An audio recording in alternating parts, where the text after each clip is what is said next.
Hello, I'm Lauren James, the author of many science fiction young adult books, including The Quiet at the End of the World about extinction and the human race, and The Loneliest Girl in the Universe about isolation in space.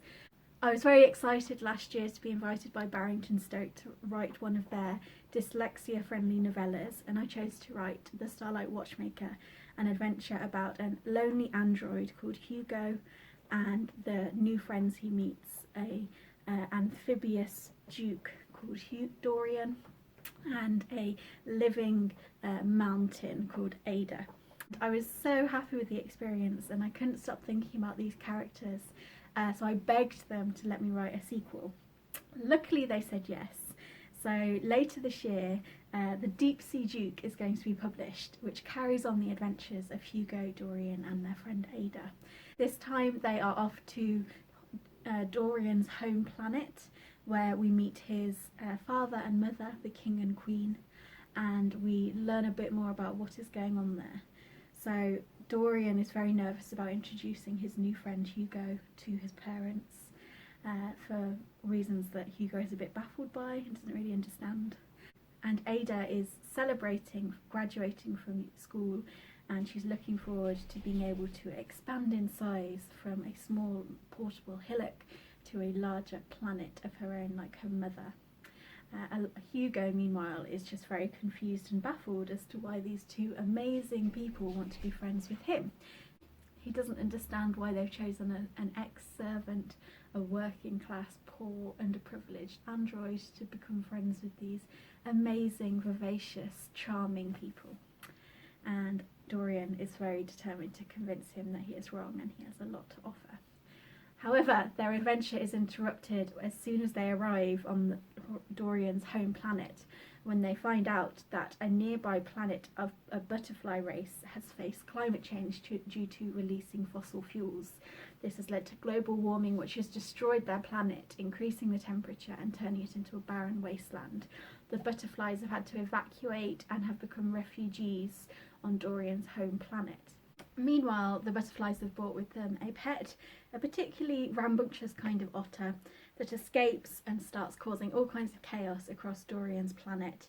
It is very fast breeding and very troublesome, and Hugo and Dorian and Ada are responsible for trying to control the chaos as well as find the butterflies a place to live. My favourite thing about the Deep Sea Duke was writing LGBT plus representation in fiction aimed at younger readers. I still think, even with all the discussions about diversity in publishing, that there is a lack of representation for younger or reluctant readers, and so it was a real pleasure to be able to provide those role models in Hugo and Dorian, and I hope to be able to continue their adventures in the future. I have many ideas for other hijinks that they can get into with Ada. I wanted to end by reading a tiny bit from the first chapter of The Deep Sea Duke, just to give you a taste of what Hugo and Dorian are up to. Chapter 1. Dorian's expression was tense but determined as the spaceship shook. "Don't worry," he said, "we are not going to crash land." Hugo was not reassured. He held on to Ada with his eyes tightly shut as Dorian flailed around with the ship's controls. He was twisting dials and flicking switches frantically. They were travelling to Dorian's home planet, Hydrox, for the summer holidays. Dorian and Ada were students at an academy for children from important families across the galaxy, and their friend Hugo worked on the campus repairing watches. Hugo had started getting nervous when Dorian had announced that he would be piloting the four-seater spaceship all by himself.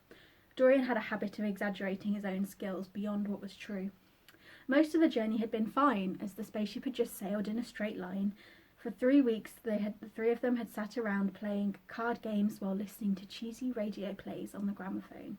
But as soon as they'd entered Hydrox's orbit, the ship needed to be piloted again, and Dorian had started to struggle. "Have you done this before?" Hugo asked Dorian, gritting his teeth. The spaceship was making a clicking, whirring noise, as if something inside its clockwork system was complaining loudly. Hydrox curved out before them, clear blue water stretching as far as Hugo could see. However, the stunning view kept jolting and stuttering as the ship fell through the atmosphere.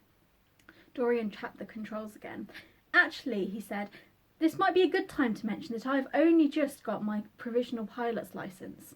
I haven't ever done a landing from space before.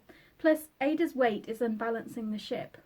Ada exploded in growls, red sparks of anger shooting out of her. "That's just rude, Dorian," Ada complained. "I thought you'd invited me for a fun week with your family, not to fly me to my death." Dorian looked sheepish, but kept flicking buttons. It was very clear that he had no idea what he was doing. Hugo leaned forward to help as the spaceship twisted into a tumble turn.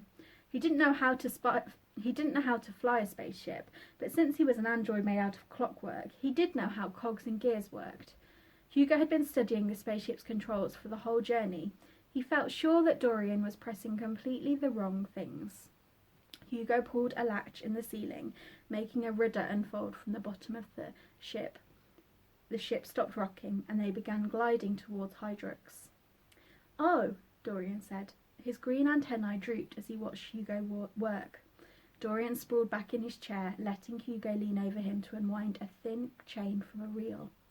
Hugo looked up into the skylight to see a silk parachute unfurl from the roof of the ship. It caught the weight of the spaceship, which stopped falling towards the ocean and began drifting in the wind, floating downwards. Ada stopped spitting lava and peered out of the window. "It's quite beautiful," she said, surprised. "Is this really your planet, Dorian?" Dorian looked offended, puffing out his chest. "My dear girl," he replied, "of course it is." He gazed proudly out of the window as Hugo directed the spaceship to land carefully on the water. "My family have ruled this planet for generations," Dorian explained. "My father is the king, and his mother was queen before that. I'll inherit the throne one day."